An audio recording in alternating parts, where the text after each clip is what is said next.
the current Syrian president, al-Sharaa or al-Julani or al-Golani or whatever name he goes by now, has recently visited White House. This is not his first time meeting, even with Trump himself. I think 6 months ago or so, they, of course, met in Saudi Arabia. And now it's going further. They are talking about, well, we'll go into basically what was decided, what has happened. And yeah, there's a lot to say about it. Welcome to the Daily Objective. Daily Objective. Joining me today are Stuart Margolis and James Valiant. Thank you guys for joining me today. And I'll immediately go to you, Stuart. I'll start with you. I mean, as much as it pains me to say, unfortunately, this is not the first time a terrorist has been invited into the White House. We had even the likes of Yasser Arafat, of course, during the Oslo Accords, during the Bill Clinton era, he was invited, and many more. But still, I mean, when we go to this guy, a former Al-Qaeda, people behind 9/11, he was on the designated terrorist list for I think 3 years, if I remember correctly, with a reward of 10 million. And if you manage to take over the country and do promises, it looks like I, I mean, Stuart, what do you make of it? I mean, to me, the idea that you like get taken off like a designated terrorist list without being taken off by getting caught or something seems almost ridiculous. It's horrifying. I mean, it really just supports the whole might makes right kind of idea that, well, if you're a successful enough terrorist, then you get welcomed into the international community. You just have to be really good at it and win. That's all that's necessary. It's disgusting. It's not new, as you said. This has happened before. Probably other times as well. Certainly, Trump himself has been, very supportive of horrible dictators. Kim Jong Un in North Korea. Really, I don't know that he's ever met a dictator he didn't admire in one way or another. So, his big smile shaking hands with a terrorist, I guess, shouldn't be a surprise, but it is horrifying. It is horrifying. This is someone who fought against America, killed Americans, advocates killing Americans, and Trump is there with this big grin on his face, shaking the guy's hand. Yeah, it's nauseating. Yeah, I mean, James, and something Bonnie reminds me in the chat that I wasn't even aware of. November 11th is a Veterans Day, and that's when the meeting itself happened. So, uh, I mean, again, James, I'll just throw in a little bit more information. So, again, al-Shara, the guy, the current president of Syria, he joined Al-Qaeda, I think, a little bit before the invasion of Iraq. He later was caught by America. He was in American jail. Then he was released. He eventually went into Syria with the goal of basically he was working with Al-Qaeda to set up a regime in Syria. He eventually did break off with Al-Qaeda, and he never sort of fully allied with ISIS. He fought with ISIS, but eventually he managed to, of course, where we are now, take over Syria, not take over all of it, but get destroyed the Assad's regime, and now he's trying to say I'm the good guy. I think I have a quote for him. I mean, Stuart, you mentioned the killing of Americans. I think something he has said is, and I had it. Wait, let me just quickly find it. What he said about Oh, he said when some reporters asked him about sort of fighting against the United States, he said that he was simply defending his land and had never caused the death of an innocent person. but he certainly cheers it on. No, his biography is a very horrifying one. He was fighting and killing Americans in Iraq for Al-Qaeda. And then, of course, as you pointed out, he was never really ISIS, but he was on the payroll of ISIS. But as recently as 2021, he said if you don't like what happened to Americans on September 11th, 2001, you're not really being honest if you're one of us. So what we're talking about is someone who, as recently as 2021, endorsed the terrorism on 9/11. The man endorses the killing of innocents. The man endorses terrorism. So whatever nonsense, other people or dust they're kicking up, we haven't heard any kind of renunciation of that background. But what's horrifying in the broader sense that Stuart brings up is that Trump has no moral compass, whatever, in his well, he has no philosophy in general that you can really pin him down on. But when it comes to foreign policy, it's particularly obvious that he has no moral compass, whatever.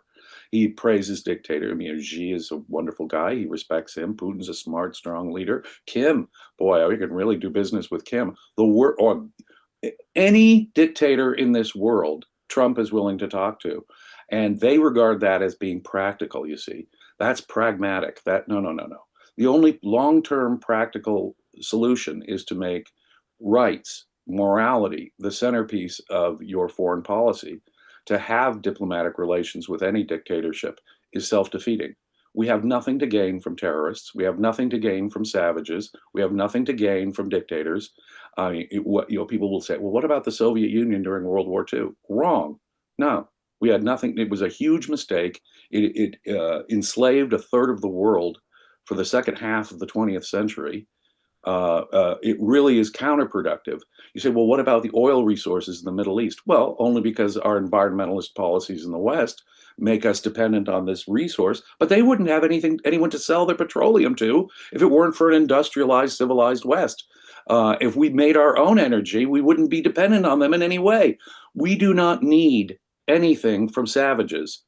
It is counterproductive and self-defeating to ever have diplomatic relations with dictatorships.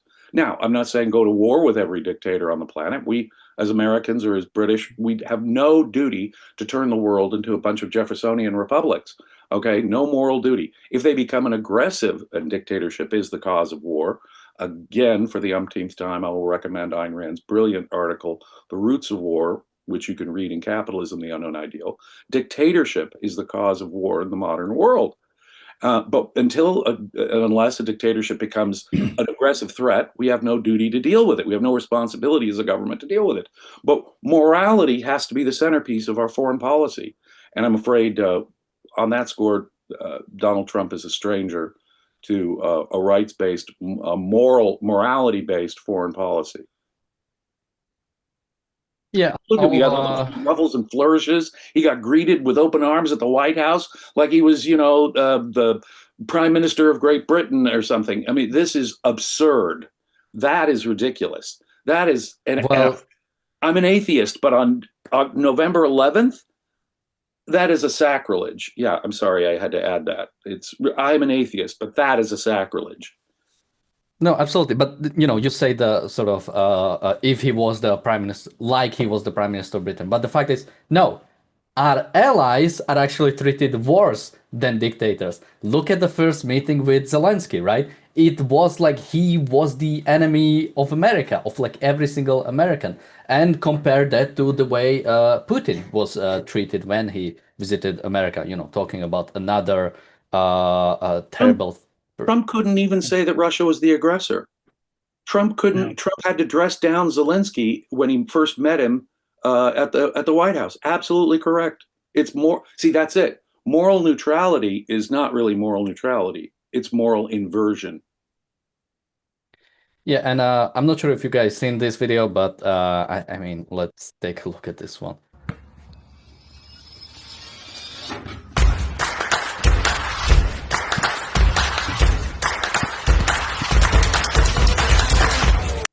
Yeah, we don't have to watch the whole thing. But again, this is at the White House lawn. The former Al-Qaeda member is just shooting baskets. At, he's just one of the guys. Yeah. Like he's just another person. So, I mean, Stuart, let's go into sort of what was actually agreed on. So, one big thing that is happening are the sanction removals. Now this is going to be, I think the idea is only for 180 days because that's what the president's office can do. There is a legislation, I think it's called something Caesar or something, was passed by Congress, so it would have to be removed by Congress. Since the government, I think, has it opened yet officially? I'm not even sure. So Today's the vote that will open, okay, presumably. today is the day. So even if they open it, it's gonna take a little bit before they remove that, if they even go for removal of that. But at least for 180 days, Syria has sort of much easier time to breathe. Of course, another thing that's happening is that Syria agreed to sort of work with America and the allies in the fight against ISIS, which still ISIS is still somewhat relevant, not as much as it was in the past, but it's still there. Trump said, I think he's doing a very good job. It's a tough neighborhood and he's a tough guy, but I got along with him very well. And I think somebody in the chat also said that, you know, US wants him to be there. And unfortunately, this is as James alluded to, the pragmatic way America always deals it, right? He's not Assad. He's not allied with Russia and Iran. He's not allied with Turkey, or at least not explicitly. So, you know, this is the best thing we can get. Similarly, the way we deal with Qatar, similarly, the way we deal with Saudi Arabia. But Stuart, what do you make of both these things that were agreed to? Oh, by the way, no moving on sort of peace with Israel or anything in that regard. We can go into that later. But yeah, Stuart, what do you make of this sort of the first deals and generally this idea of, well, he isn't as bad as the last regime, or we can use him as a potential asset against, you know, the big enemies? Yeah, I mean, I think that, well, first of all, I agree with James. America doesn't need anything from these dictatorships, these little pissant countries. Syria doesn't have anything that we truly need. So we really hold all the cards. I don't know what lifting the sanctions really does for the US. I mean, obviously it's going to help this guy. Yeah, I mean, I guess it's useful to have a quasi ally, or at least someone who's not an out and out enemy in the region. But I'm not a politician. I don't think I could stomach dealing with someone like that. But even if you decided that, okay, our best bet is to have someone not as hostile and hold our nose and make some sort of arrangement, you do that kind of thing with the minimum of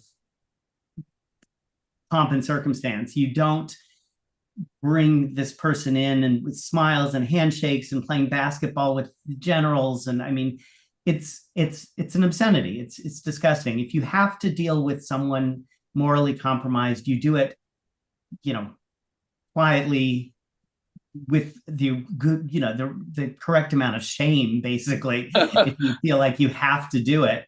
But this, and as James said, doing it on Veterans Day is just such a kick in the teeth to any veteran who has been fighting these monsters. It's horrifying. And the fact that so many of his base will just suck it up and, just, oh, well, okay, I guess that's what we're doing now. It's sad. We have a super chat from Bonnie. Thank you so much.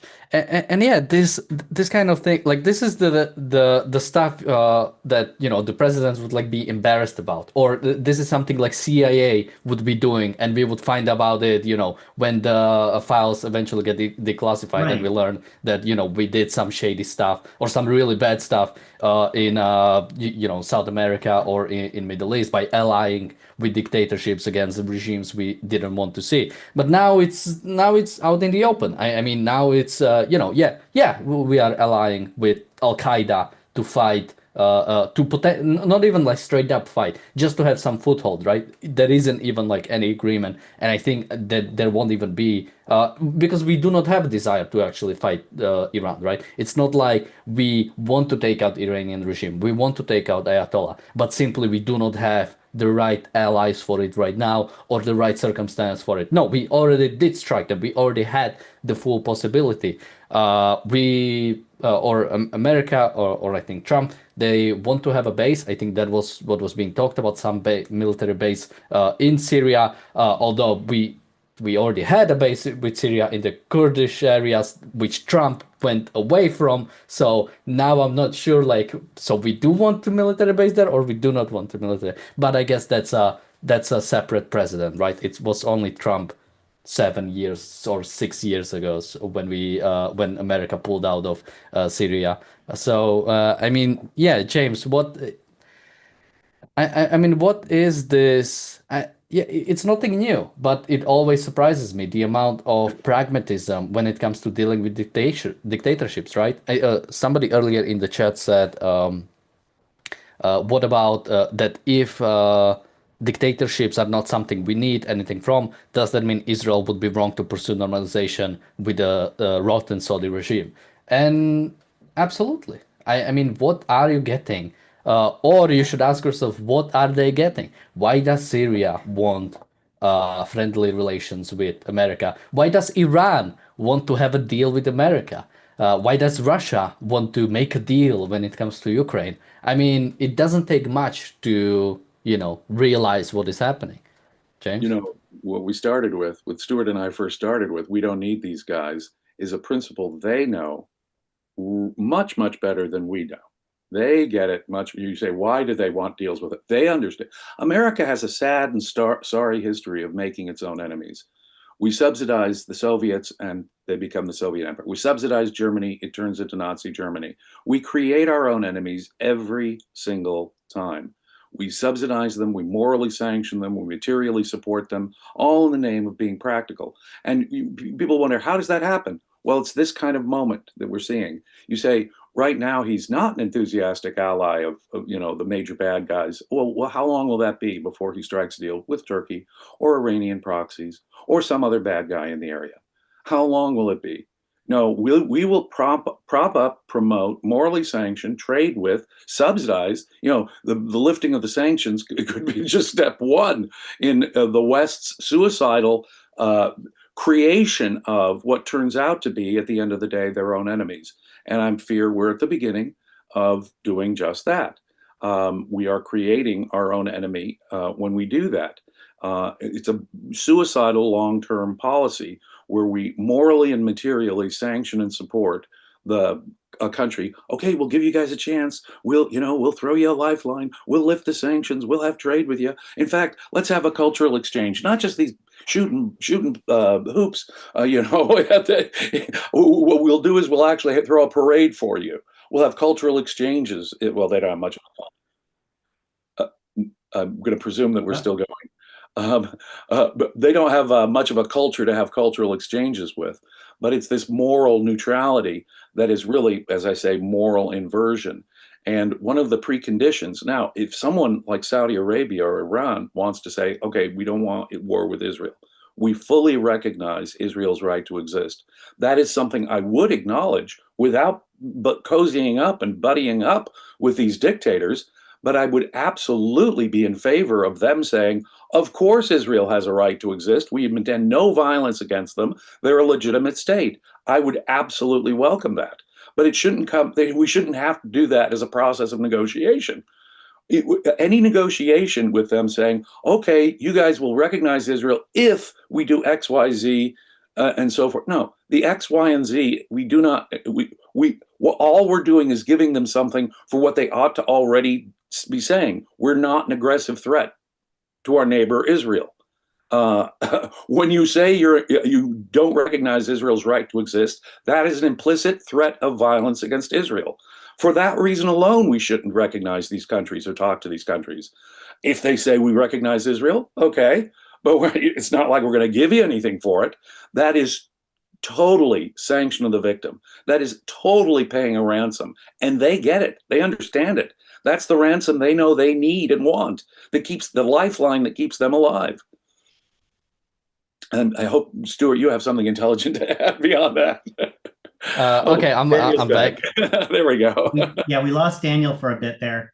Yeah, but I'm back now. We have a super chat from Wes. Thank you so much, and thank you, James, for managing to go for a bit until I come back. But yeah, I managed to hear because I was on my phone. I managed to hear from what you were talking about when it comes to sort of Israel, and we can go into. So as I've said, there has been pretty much no movement when it comes to Syria potentially joining the Abraham Accords, which would include normalization with Israel. Now, what it would exactly mean is up to a question, but there is a few things that we had from the president of Syria. He said, when it comes to his meeting with Trump, he said, "We found that Mr. Trump supports our perspective as well, and he will push as quickly as possible in order to reach a solution for this." Now, that's very broad, and we don't know what exactly it means. And of course, it's important to remember Trump pretty much holds a position of the last person he talked to. So after he talks to Netanyahu, he will probably flip again. But when it comes to Israel, he said, Israel has always claimed that it has concerns about Syria because it is afraid of the threats that the Iranian militias and Hezbollah represent. We are the ones who expelled those forces out of Syria. So here I would just throw, these are not afraid of threats or, some hypothetical. Syria attacked Israel in the past, joined the Arab forces to attack Israel, used the Golan Heights for the advantage to basically. I mean, I've been to Israel. It's incredible how small of a country it is. If you go to pretty much any mountain, you'll see all of Israel. If you put your artillery on any mountain, you can shoot almost anywhere in the surrounding region. That's the reason why, again, Israel took Golan Heights in defensive war and has been holding on to the Golan Heights for longer than Syria ever has for security reasons. And also, I think now properly it recognized the rights of the people in those region. The people in that it fully annexed the region. People in that region can get Israeli citizenship. I think it's as vital as big part of Israel as any other region. And when he says he expelled the forces out of Syria, no, he simply pushed it when it was already falling. It was Israel and America and Ukraine, for that matter, that weakened Russia and weakened Iran, weakened Hezbollah, so they couldn't provide Assad's regime from any more help, and eventually it led to collapse since Assad regime wasn't able to get any other support and was simply going to fall. But yeah, I mean, Stuart, what do you make of him saying that we are on the same page, or sort of he supports our perspective when it comes to Israel, meaning Trump supports Al-Jilani perspectives on Israel, and his comments about both the Golan Heights and the civil war? Well, I think you nailed it. Trump tends to agree with whoever he last spoke to. So I don't think that this guy's lying. Probably Trump did say something indicating agreement. But I doubt that that will be a persistent position of the administration. I guess we'll see. But yeah, most likely it won't be. But yeah, I mean, this guy clearly, okay, maybe they did help get out Hezbollah, or I don't know all the details on that. But the reality is that his government is not. It's not like they're pro-Israel or any, as I think James said earlier, until these entities are willing to acknowledge Israel's right to exist, they have to be considered a threat. So, even if Hezbollah is gone, that doesn't mean that there's no longer a threat coming from Syria. There absolutely is. Yeah, now after the fall of Assad's regime, Israel both, after a few months in, it did invade and occupy little parts of Syria, basically I think the mountainous region, to both protect the buffer line because the Syrian forces left the buffer line, and to make sure no crazy stuff comes over from Syria into Israel. It's important to remember that after the regime collapsed, this is pretty much nobody has authority in this region. Anybody can do whatever. Israel had mapped out all the potential sort of weapon caches and so on that could be a threat to the Israeli state and to surrounding people for that matter, and destroyed that. Israel hasn't striked inside of Syria since July, so there hasn't been anything for that's going to be 4 months. And Israel should do whatever is necessary. Again, we are not talking about any cohesive regime anymore. And if you are truly sort of on the side of Israel, and when I say on the side of Israel, we mean on the side of proper legitimate countries, proper Western nations, you should have an understanding that you do not have a cohesive system, that you do not have, you cannot guarantee even a complete control over your own territory. You cannot guarantee that terrorists, random terrorists, wouldn't go to Israel or wouldn't go to any surrounding region. Until you can prove that, until you can show some legitimacy, you should expect that this is the way it's gonna be. I mean, James, is he? I'm there. Well, we'll go into that later. But yeah, what do you make of sort of his comments on Israel? Look, it was Israel that took out Hezbollah effectively. It was Israel that weakened Iran. It was Israel, therefore, that took out the Assad regime. And in the wake of the Assad regime falling, Israel, in effect, neutralized largely the military threat there. And not only, by the way, Daniel, to the neighbors, but to their own people, their own, the Syrians themselves. How about the Druze? How about other minorities within Syria? They are a threat to that. And a legitimate government would begin by saying, we recognize Israel's security concerns. Well, first of all, how about we recognize Israel? Because as Stewart says, so long as they don't do that, they are an aggressive threat to Israel and thereby American interests in the region. To that extent, they are a hostile threat. Now, to send up the flag because this guy is not cozying up as the previous regime did to the Iranian-backed militias is a very foolish, short-sighted policy. You've really got to consider what and who these people are, and that's where we come back full circle here. The threat will emerge. All the reasons why Al-Jilani, what's the name? He's moniker. He's named Mohammed Al-Jilani now. All the reasons that prevent him from recognizing Israel straight up right now, domestic policy, domestic political concerns with the Muslims in his own country, are the source of the problem. It is, as we've said many, many times, it is the dominating culture in the region, the Islamist culture in the region, that is the enemy. And it's that very thing that has to be recognized as the enemy. There is no civilized path forward so long as countries have this political need because of the moral compunction among their people, widespread among their people. We can't just recognize Israel. We can't do that. But so the only correct strategy is the strategy that Israel sort of has followed. Take out Hezbollah, force the Assad regime into collapse, neutralize the military threat they present. And there should be no discussion of Israel withdrawing any forces from anywhere if someone doesn't up front say, we recognize Israel. They have a right to exist. We intend no harm to Israel. Until and unless that happens, Israel, even with their neighbors, can't even begin a discussion with these people.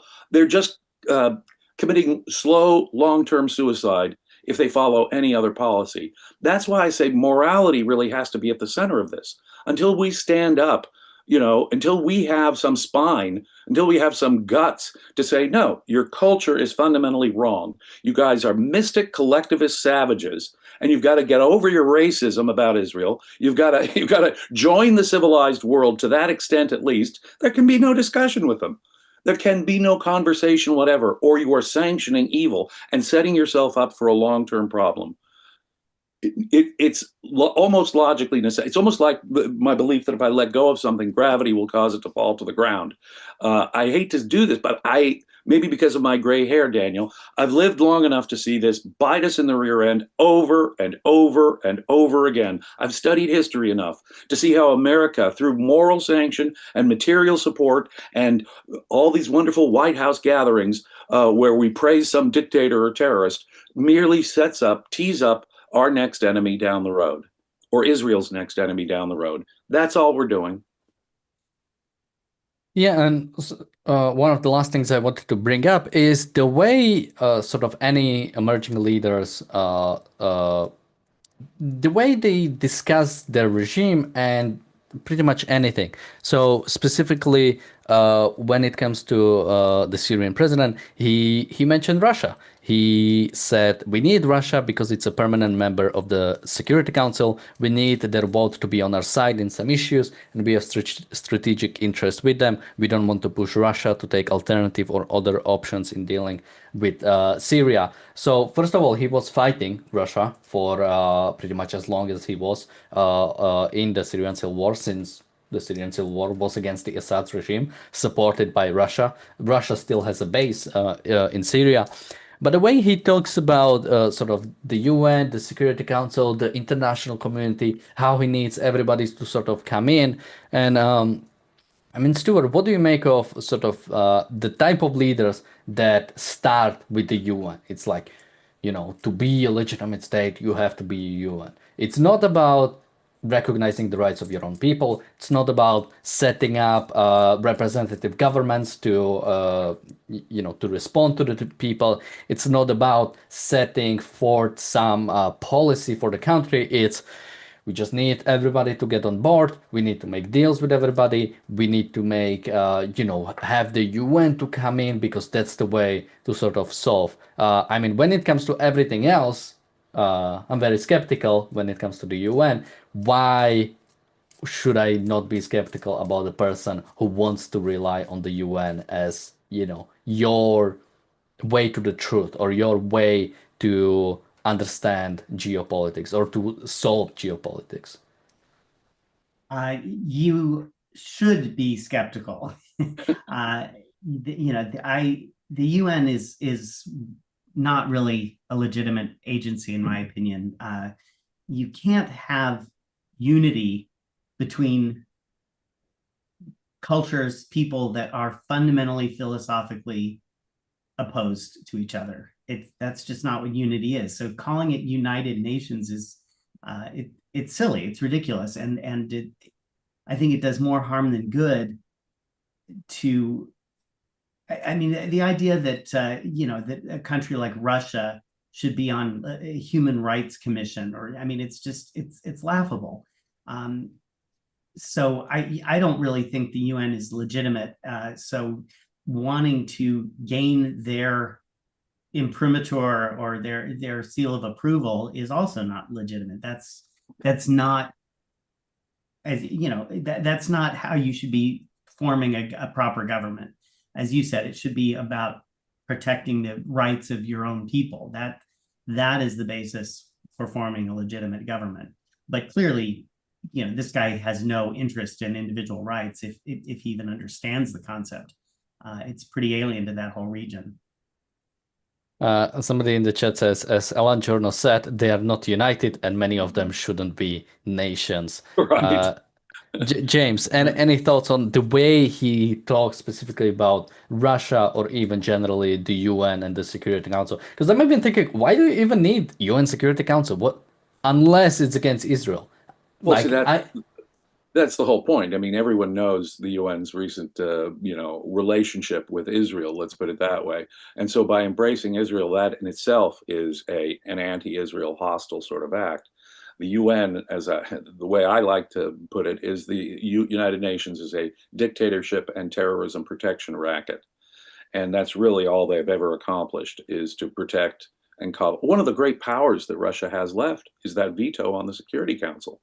It is the West, it is other nations that empower them and give them this incredible legitimacy, calling them a world power. The fact that they have nuclear weapons is not a reason to put them, to go begging and pleading and give them a veto over the cooperative international action of other nations. That is absurd. That is obscene.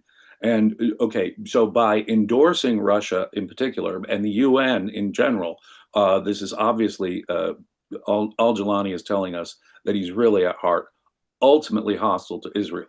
That's what, and look at what he's also talking about. We want to get away with what these other member states of the United Nations routinely get away with. In fact, why don't you put us all in the Human Rights Council, like Stuart?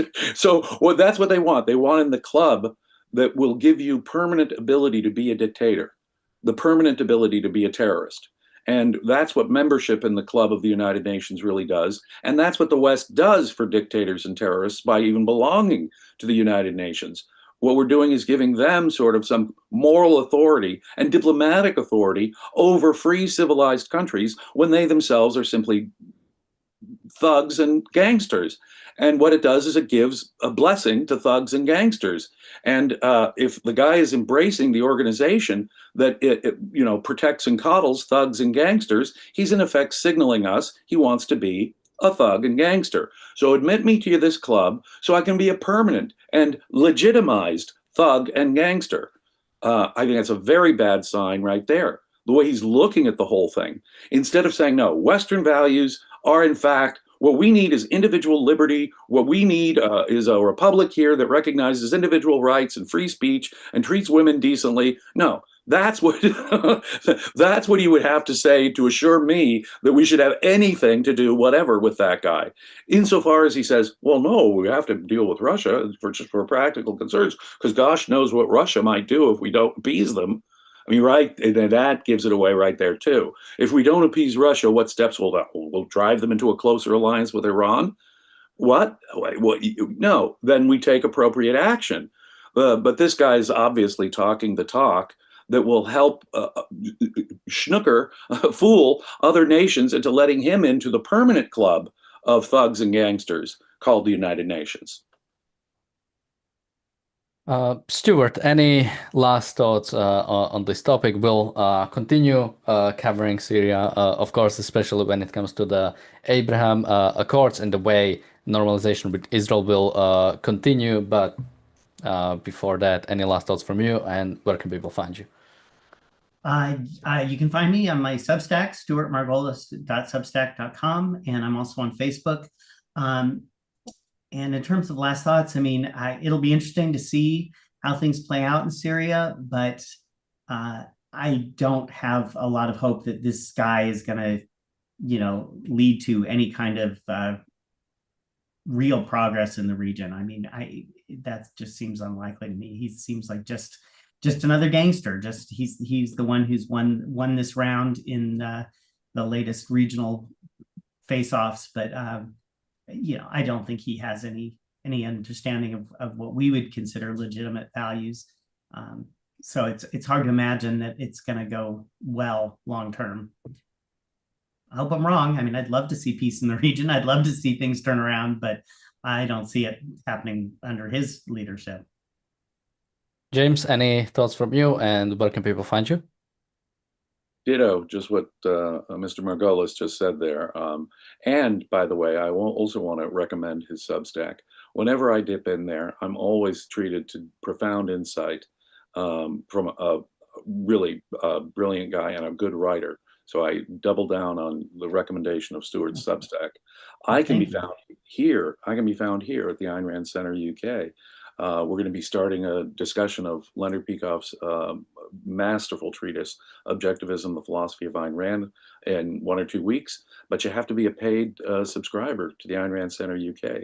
So I urge you to join. There's all kinds of material, that we're doing an Atlas Shrugged book club too on Tuesdays. Unfortunately, it's not meeting today, but that's the rare exception. Almost every Tuesday, they do a fabulous discussion on Ayn Rand's masterwork, Atlas Shrugged. So please, if you're not a paid subscriber, if you're not a member of Ayn Rand Center of UK, please consider becoming one. You get a lot of value out of it, and you'll find out the philosophical roots of the unique perspective you hear almost every day on international affairs and otherwise political, headlines. You want the deeper philosophy behind it? Come be a paid subscriber, and you'll get in-depth analysis of the philosophy that informs what we talk about here. And lastly, I would recommend people to sign up for the ARCUK's mailing list. Simply visit aynrandcenter.co.uk/newsletter. For anything ARCUK, it's the best and quickest way to find out about it. And of course, to find out more about the Irreplaceable Spark Conference 2 that is coming up next year in Austin, Texas. The first one, if you'd like to see some of the great speeches that were there, you can check out our YouTube channel, but you have to become the Inner Circle member and you'll have access to all the recordings, including one thing I might mention, Leonard Peikoff's latest talk, where he talked about ragtime music. I think it was a really nice talk. It's a really fun and uplifting music, and Leonard Peikoff looking, I think, really great as always. So for today, I recommend that one. So simply become the YouTube Inner Circle member. With that, thank you guys for joining me today. Thank you everybody for watching, and bye bye. Be safe.